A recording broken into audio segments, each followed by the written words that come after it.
Para hablar de este tema tan importante, siempre en qué está pasando, estamos tratando de resolver justamente temas que implican cambios en la sociedad, cambios que pueden hacerse no desde el ámbito de la familia y que involucra sin duda un círculo virtuoso, un círculo provechoso que va a redundar en tener una sociedad más saludable, ¿no? Tomando en cuenta la escalada de violencia que vivimos. En principio, doctora Rivera, ¿qué tan perjudicial, negativo justamente es que en la familia, en el interior de nuestros hogares, se registren hechos de violencia, ya sea porque de repente ahí los padres consideran pues que es necesario a veces un poco de palo con zanahoria, ¿no? Como se decía antiguamente.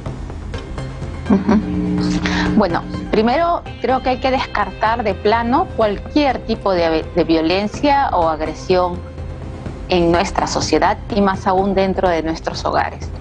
Y como tú dices, lo que suele ocurrir todavía en muchos casos es que los padres argumentan que fueron educados de esa manera y que no han tenido mayor dificultad en la vida y que gracias a esa dureza en la crianza son quienes son.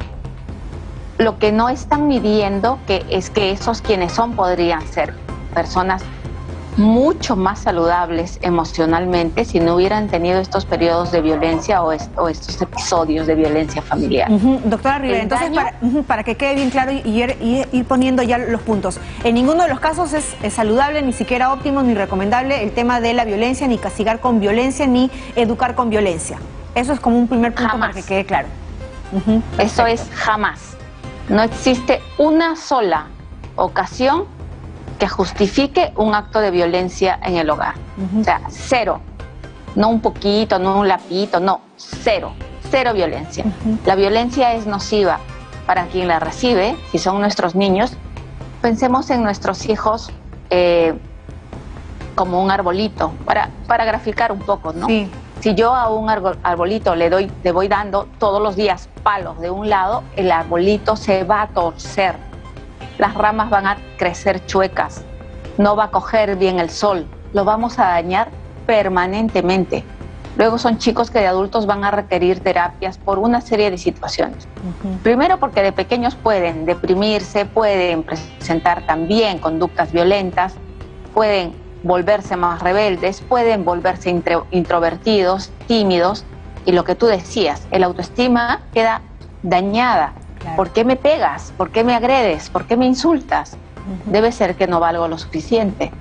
Y entonces tenemos adultos luego que pueden ser personas muy capaces y no les va bien en la vida. Y dices, pero caramba, esta persona es súper capaz.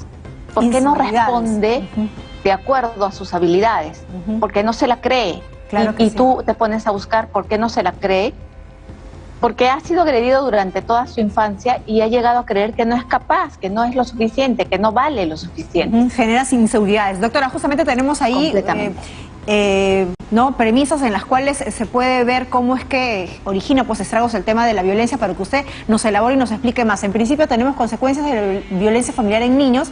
Como primer punto, bueno, las consecuencias físicas, ¿no? Como el tema de insomnio, trastornos estomacales, dolores de cabeza, autolesión, falta de control. Esto imagino que usted dentro de la práctica de su profesión lo ha podido incluso evidenciar. Así es. Así es. Y una respuesta bastante común y que los padres no logran comprender es que los chicos se vuelvan rebeldes y respondan también con agresividad. Con violencia, es decir, volverse bullers tal vez.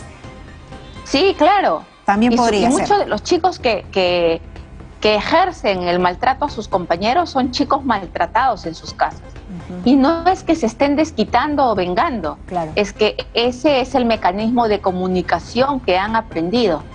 Y todo se refleja. Vamos a ver la siguiente lámina. Ahí está, para que usted nos elabore consecuencias también en el ámbito emocional, que digamos que son los más a largo plazo y los que incluso podría terminar incluso arruinando pues el desarrollo de esta persona, ¿no? Baja autoestima, sentimientos de culpa, comportamiento errático, depresión, ansiedad, aislamiento e irritabilidad, algo que nos puede acompañar hasta el final de nuestros días, doctora, y termina pues enfermando no solamente a ese ser humano en formación, sino a la sociedad en su conjunto, ¿no? ¿De qué nos sirve pues una persona que está arrasando todo ese tipo de patologías o de repente de trastornos de salud mental a la sociedad?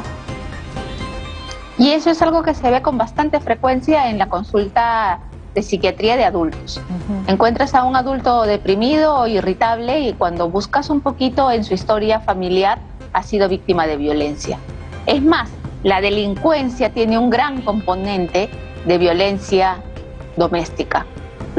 Muchos de los delincuentes han sufrido maltrato intrafamiliar, violencia intrafamiliar, y uno de los mecanismos de defensa es intentar no sentir el dolor que esto les provoca física y emocionalmente, y en ese camino acaban desviándose hasta la delincuencia, ¿no? Con sus grados de violencia implícita. Claro que sí, doctora. Veamos una última lámina que nos grafica justamente los estragos que origina pues la violencia intrafamiliar, consecuencias en el ámbito escolar, que digamos que no puede ser mucho más evidente a corto plazo. Los niños pueden tener bajo rendimiento escolar, interacciones pobres y relaciones tóxicas, ¿no? Dentro de la dinámica escolar, y digamos que esto es lo menos perjudicial, ¿no? Porque ya hemos visto que lo más terrible es que incluso puede afectar su desarrollo como ser humano. ¿Qué hacer, doctora, si es que de repente en estos momentos nos están escuchando muchos padres de familia y que ya han incurrido como parte de su enseñanza o de su educación en levantarle la mano ocasionalmente de repente a sus hijos porque ellos señalan o argumentan o aluden de que, bueno, es la única manera pues que hacen caso a los chicos, ¿no? Y al parecer, incluso lo he escuchado varias veces, ¿no? Que hasta los niños o los adolescentes parece que retaran a los padres esperando que les caiga, pues como se dice, su caricia, ¿no? Su cariño. Entonces, ¿qué hacer? ¿Cómo lo revertimos, doctora?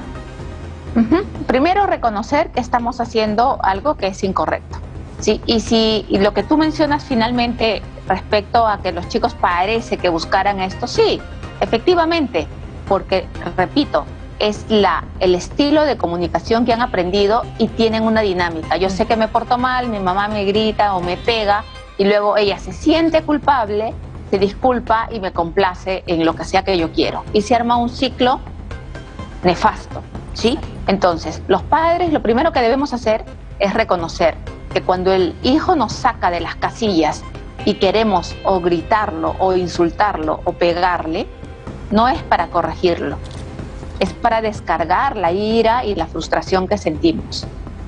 Porque si fuera para corregirlo, luego no tendríamos la culpa que tenemos. Entonces, si reconocemos eso, que no es para el hijo, sino para mí, es más fácil evitarlo. Si ya lo hicieron, bueno, que no se repita. Y si no lo han hecho, esa no es una forma de corrección, bajo ninguna circunstancia. No hay ninguna situación que lo justifique. Perfecto, y es que la paternidad podría resultar también bastante extenuante y agotador, y en esos casos, si es que hay padres que se ven en la necesidad, justamente como usted nos dice, ¿no?, de exteriorizar esa frustración o esa ira contenida, buscar la ayuda profesional, doctora. Así es. Existen muchos mecanismos y herramientas para corregir a nuestros hijos y guiarlos que no pasan por la violencia ni la agresividad. Que bueno, tienen sus pautas, pero la primera es educar con amor. Nada sana ni corrige mejor que el amor y sabernos amados incondicionalmente, aún cuando nos equivoquemos. Claro que sí, entonces tolerancia cero a la violencia de ningún tipo, y es que el golpe en ninguno de los casos pues educa ni enseña. Muchísimas gracias, agradecemos pues a la doctora Giovanni Rivera, médico psiquiatra, y vamos a tener oportunidad de seguir conversando sobre estos temas porque es algo que debemos de seguir justamente hablando y analizando. Vamos ahora sí rápidamente